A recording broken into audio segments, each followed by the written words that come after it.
नमस्कार, मैं हूं कुमार गजेंद्र। जनपद ऑन द स्पॉट में आपका स्वागत है। हमारे एक दूसरे social media platform podcast with Kumar Gajendra में भी आपका स्वागत है, जहां आप हमें सुन सकते हैं। दिल्ली के अंदर अरविंद केजरीवाल के एक और कट्टर कट्टर इससे आगे क्या बोले, ईमानदार और एक समय पे भारत रत्न जिनके लिए देने की सिफारिश की जा रही थी, ऐसे यशस्वी मुख्यमंत्री माननीय श्रीमान सत्येंद्र जैन जी की मुश्किलें एक बार फिर से बढ़ने वाली हैं। और मुश्किलें इसलिए बढ़ने वाली हैं कि जिस मामले में सत्येंद्र जैन गिरफ्तार हुए थे, हवाला कारोबार और ये सारी चीजें जो चल रही थी, उन पर ईडी ने उनको गिरफ्तार किया था। उनके ऊपर अब एमपी एमएलए कोर्ट के अंदर, राउज एवेन्यू कोर्ट में मुकदमा चलाने के लिए जो पर्याप्त सबूत हैं वो जज साहब को दिए जा चुके हैं, संबंधित अदालत को दिए जा चुके हैं। उनके आधार पर मुकदमा चलाने के लिए अब राष्ट्रपति से गृह मंत्रालय ने पत्र लिखकर इजाजत मांगी है कि इनके खिलाफ जो एजेंसी है यानी कि ईडी है, उसके पास पर्याप्त सबूत है और आप कृपया करके इन पर केस चलाने की आप मंजूरी दे दीजिए, क्योंकि उसके खिलाफ चार्जशीट दाखिल हो चुकी है। तो इसके लिए अब मंजूरी मांगी है। 120 दिन के तक अगर राष्ट्रपति की तरफ से कोई भी जवाब नहीं आता है तो इसको स्वीकृति भी मान लिया जाएगा। यानी कि इसमें राष्ट्रपति अगर मंजूरी नहीं भी देते हैं और 120 दिन गुजर जाते हैं तो समझ लीजिए सत्येंद्र जैन तो गए। परंतु सबसे बड़ी बात यह है कि आज सबसे ज्यादा चर्चा पूरे देश और दुनिया में इस बात पर थी कि आखिर ऐसी कौन सी आफत आ पड़ी कि गृह मंत्रालय को राष्ट्रपति से मंजूरी लेनी पड़ रही है। देश के अंदर यह पहला बड़ा मामला है, पहला ऐसा मामला जिसमें राष्ट्रपति को गृह मंत्रालय ने लिखा है। तो ऐसे में सवाल बहुत सारे चल रहे थे कि आखिर ऐसा क्या हुआ कि अगर सत्येंद्र जैन है तो उन पर मुकदमा चलाने के लिए बताइए राष्ट्रपति से मंजूरी लेने की क्या जरूरत पड़ेगी। लेकिन हम यहां पर इसी सवाल का जवाब देने के लिए आपके सामने हाजिर हैं।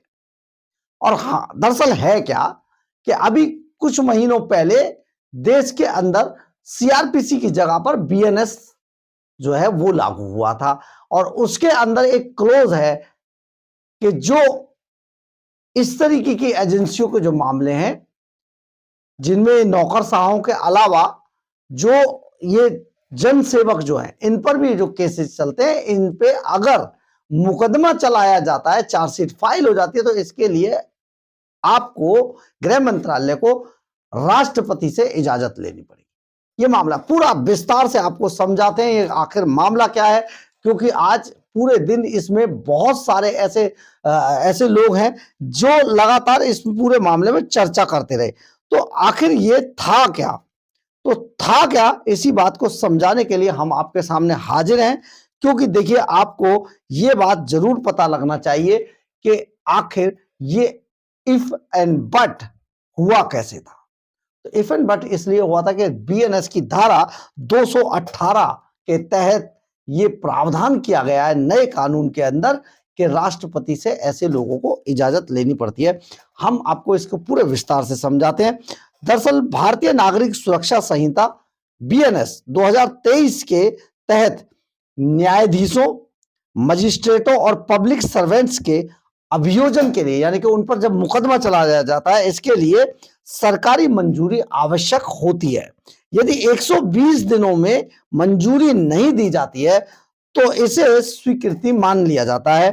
राष्ट्रपति शासन के दौरान केंद्रीय सरकार की अनुमति आवश्यक होगी और सशस्त्र बलों के सदस्यों के अभियोजन में भी केंद्रीय सरकार की मंजूरी ही काम आएगी। अब ये खबर हम आपको पूरी विस्तार से समझाते हैं। दरअसल केंद्रीय गृह मंत्रालय ने दिल्ली के स्वास्थ्य मंत्री रहे सत्येंद्र जैन पर मुकदमा चलाने के लिए आज राष्ट्रपति से अनुमति मांगी। अमित शाह के मंत्रालय ने राष्ट्रपति से आग्रह किया कि वो भारतीय नागरिक सुरक्षा संहिता 2023 की धारा 218 के तहत न्यायालय में मामला चलाने के लिए अभियोजन पक्ष की अनुशंसा को स्वीकृत करें। आम आदमी पार्टी दिल्ली में शिक्षा और स्वास्थ्य के क्षेत्र में आमूल चूल बदलावों का दावा करती रही है। सत्येंद्र जैन स्वास्थ्य मंत्री हुआ करते थे, जिन्हें भ्रष्टाचार के मामले में जेल जाना पड़ा था। 8 फरवरी को दिल्ली विधानसभा चुनाव के आए नतीजों के में हार के बाद आम आदमी पार्टी की सत्ता से बाहर चली गई और इस बीच उनके मंत्रियों और नेताओं पर शिकंजा कसना जारी है। सत्येंद्र जैन के प्रवर्तन निदेशालय ईडी ने मनी लॉन्ड्रिंग के मामले में 30 मई 2022 को सत्येंद्र जैन को गिरफ्तार किया था। दिल्ली की राउज एवेन्यू कोर्ट ने 18 अक्टूबर 2024 को उन्हें यह कहते हुए जमानत दे दी थी कि केस का ट्रायल जल्द पूरा होने की उम्मीद नहीं है, इसलिए इन्हें जमानत दी जा रही है, यानी कि केस अभी लंबा चलेगा। तब से वो जमानत पर रिहा हैं। जैन के तिहाड़ जेल में रहते मसाज करने का वीडियो भी वायरल हुआ था। बहरहाल हम जानते हैं कि आखिर क्या है ये धारा 218, जिसके तहत केंद्र सरकार को जो सत्येंद्र जैन है उन्हें मुकदमा चलाने के लिए राष्ट्रपति से इजाजत मांगनी पड़ी। ये तो सभी जानते हैं कि वर्षों से चले आ रहे भारतीय आपराधिक प्रक्रिया संहिता सीआरपीसी की जगह 1 जुलाई 2024 को भारतीय नागरिक सुरक्षा संहिता 2023 लागू कर दी गई थी। इसकी धारा 218 में बहुत स्पष्ट वर्णन है कि जज, मजिस्ट्रेट और सरकारी अफसरों पर मुकदमा चलाने के लिए नए नियम बनाए गए हैं। यह धारा बताती है कि अगर कोई जज, मजिस्ट्रेट या सरकारी अफसर अपने काम के दौरान कोई अपराध करता है तो उस पर मुकदमा कैसे चलाया जा सकेगा। कानून कहता है कि सरकार को 120 दिनों के अंदर फैसला लेना होगा। अगर 120 दिन में कोई जवाब नहीं आया तो मान लिया जाएगा कि सरकार ने मंजूरी दे दी है। अपराध ऐसे हैं जिनके मंजूरी की जरूरत नहीं है, तो कुछ ऐसे भी अपराध हैं जिनमें धारा 64 गैरकानूनी जमावड़ा, धारा 65 दंगा और धारा 199 झूठा बयान। अगर किसी सरकारी अफसर पर गैरकानूनी जमावड़े में शामिल होने का आरोप है तो उसे मुकदमा चलाने के लिए सरकार की मंजूरी नहीं लेनी होगी। धारा 218 सेक्शन 1 के मुताबिक अगर कोई जज, मजिस्ट्रेट या ऐसा सरकारी अफसर जिसे सिर्फ सरकार की मंजूरी से ही नौकरी से हटाया जा सकता है, अपने काम के दौरान किसी अपराध में फंसता है तो उस पर मुकदमा चलाने से पहले सरकार की अनुमति लेनी होगी। हाँ, यहां पर आप ये भी समझ लीजिए, मुकदमा चलाने से पहले मुकदमा अदालत में चलेगा, यानी कि एजेंसी उसे गिरफ्तार कर सकती है, लेकिन जब एजेंसी उस पर केस चलाएगी चार्जशीट दाखिल होने के बाद, तब उसकी मंजूरी राष्ट्रपति से लेनी पड़ेगी। कोर्ट बिना सरकार की अनुमति के मुकदमा नहीं चला सकती है। हाँ, लोकपाल और लोकायुक्त अधिनियम 2013 के तहत कुछ अलग नियम हो सकते हैं। ये नियम केंद्र सरकार और राज्य सरकार दोनों के कर्मचारियों पर लागू होते हैं।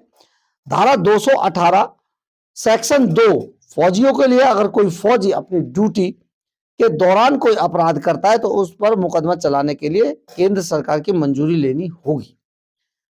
धारा 218 सेक्शन 3 कहती है कि राज्य सरकार चाहे तो वो धारा 218(2) के नियमों को राज्य के उन बलों पर भी लागू कर सकती है जो कानून व्यवस्था बनाए रखते हैं। ऐसे में राज्य सरकार की मंजूरी जरूरी होती है। धारा 218 सेक्शन 4 बताती है कि अगर किसी राज्य में राष्ट्रपति शासन लागू है तो वहां कानून व्यवस्था संभालने वाले बलों पर मुकदमा चलाने के लिए केंद्र सरकार की मंजूरी लेना जरूरी है। धारा 218(5) कहती है कि, इसको ऐसे कहते हैं बीएनएस की धारा 218 सेक्शन 5 कहते हैं कि केंद्र सरकार या राज्य सरकार तय करेगी कि मुकदमा कौन चलाएगा, किस अपराध के लिए मुकदमा चलेगा और किस कोर्ट में मुकदमा चलेगा, ये भी तय करेगी। अब इसमें आप ये समझिए कि आखिर ये धारा 218 बीएनएस की धारा 218 है क्या। नए कानून की यह धारा सरकारी अफसरों, जजों और मजिस्ट्रेटों के खिलाफ कार्रवाई को नियंत्रित करती है तो संतुलित बनाने की कोशिश भी करती है। एक तरफ ये सरकारी कर्मचारियों को सुरक्षा देती है और दूसरी तरफ ये भी सुनिश्चित करता है कि अगर उन्होंने कोई अपराध किया है तो उस पर मुकदमा चलाया जा सके। दूसरे शब्दों में कहें तो ये कानूनी सरकारी तंत्र में काम करने वाले लोगों के लिए एक सुरक्षा कवच का काम भी करती है। यह उन्हें बेबुनियादी आरोपों और उत्पीड़न से बचाती है। लेकिन इसका मतलब यह नहीं कि वे कानून से ऊपर हैं। अगर उन्होंने कोई गलत काम किया है तो उन्हें सजा जरूर मिलनी चाहिए, बस प्रक्रिया थोड़ी अलग होगी। इससे पहले सरकार की जो अनुमति प्रक्रिया है वो निष्पक्ष जांच होनी चाहिए, यानी कि जो एजेंसी जांच करे वो उसकी निष्पक्ष जांच होनी चाहिए और किसी भी तरह के राजनीतिक दबाव या बदले की भावना से ये इस जांच को बचाती है। अब सत्येंद्र जैन पर आरोप क्या है ये भी आपको जान लेना चाहिए। सत्येंद्र जैन पर आय से अधिक संपत्ति और मनी लॉन्ड्रिंग का आरोप है, यानी उन्होंने जितना बताया उससे ज्यादा पैसा कमाया और उसे गैरकानूनी तरीके से छिपाया।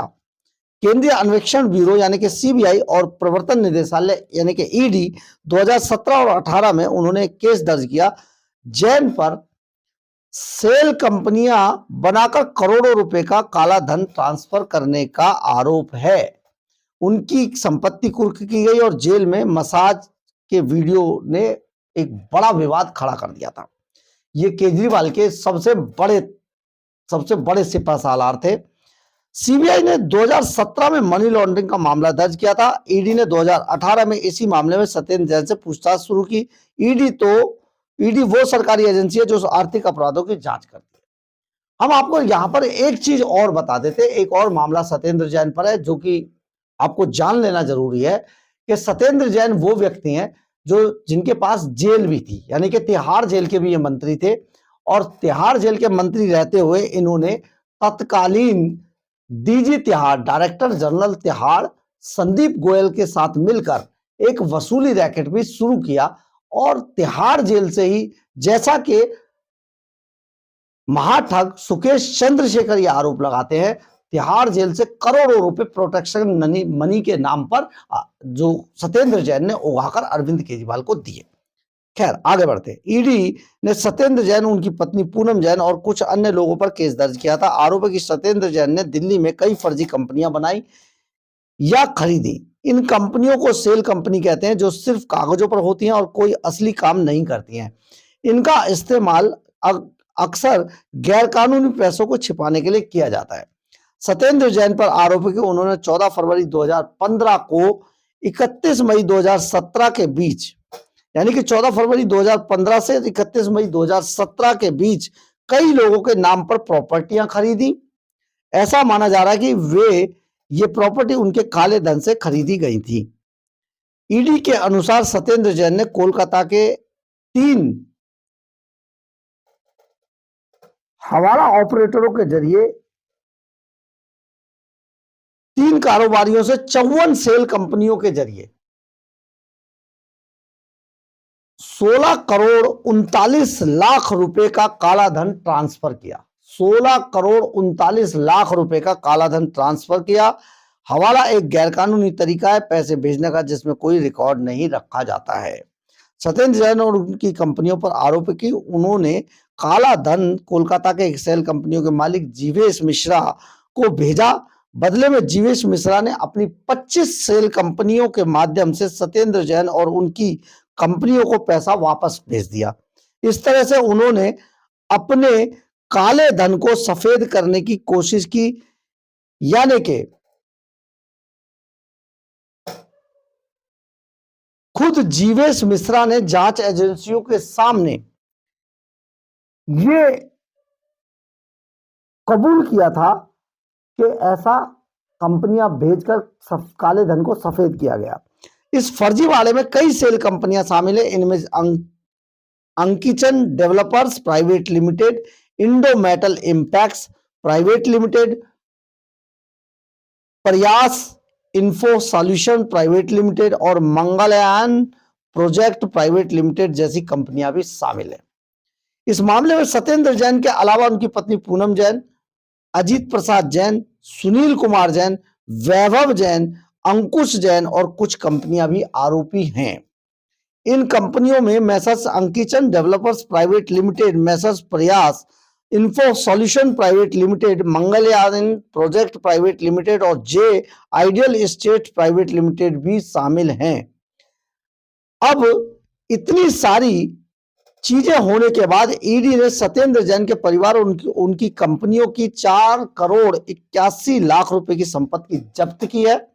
और जब जैन हिरासत में थे तब ईडी ने दिल्ली और गुरुग्राम में उनके 7 ठिकानों पर छापेमारी की थी। इस दौरान 2 करोड़ 82 लाख रुपए नगद, 1 करोड़ 80 किलोग्राम सोने के सिक्के और 180 ग्राम सोने के सिक्के और बिस्किट बरामद किए थे। ईडी के मुताबिक कुछ और आपत्तिजनक चीजें भी मिली, लेकिन उनकी जानकारी अभी सार्वजनिक नहीं की गई है। तिहाड़ जेल में सत्येंद्र जैन का एक वीडियो भी वायरल हुआ था, जो कि वीवीआईपी सुविधाएं उनको मिल रही थी और मसाज करा रहे थे। ये वीडियो 13 से 17 सितंबर 2022 के बीच बनाए गए थे। एक अन्य वीडियो में आम खाते और लोगों से मिलते दिख रहे थे। तीसरे वीडियो में अपनी सेल में आराम से टीवी देख रहे हैं। इन वीडियो ने सत्येंद्र जैन की मुश्किलें और भी बढ़ा दी थी। इसके अलावा सुकेश चंद्रशेखर ने भी बड़े गंभीर आरोप लगाए। तो ऐसे में सत्येंद्र जैन अब एक बार फिर से तिहाड़ जेल की रास्ते पर चल चुके हैं और बहुत जल्दी आपको अंदर नजर आएंगे। और सत्येंद्र जैन के बाद फिर पीछे पीछे इनके गुरु अरविंद केजरीवाल और उनके पीछे पीछे उनके चेले मनीष सिसोदिया और फिर साथ में एक और महान व्यक्तित्व राज्यसभा के, वो भी आपको अंदर ही दिखाई देंगे। बहुत जल्दी बड़ी कार्रवाई, और आप समझिए पूरी खबर आपको हमने जिस तरीके से समझाई है, बहुत जल्दी उम्मीद करते हैं कि आपके समझ में आ गई। लेकिन सबसे बड़ी बात यह, अगर आपको हमारी खबर अच्छी लगे तो आप इसे लाइक, सब्सक्राइब और शेयर जरूर करें। कमेंट्स बॉक्स में अपनी राय जरूर लिखें, इससे हमें बहुत बहुत बहुत ऊर्जा मिलती है। जय हिंद, जय भारत।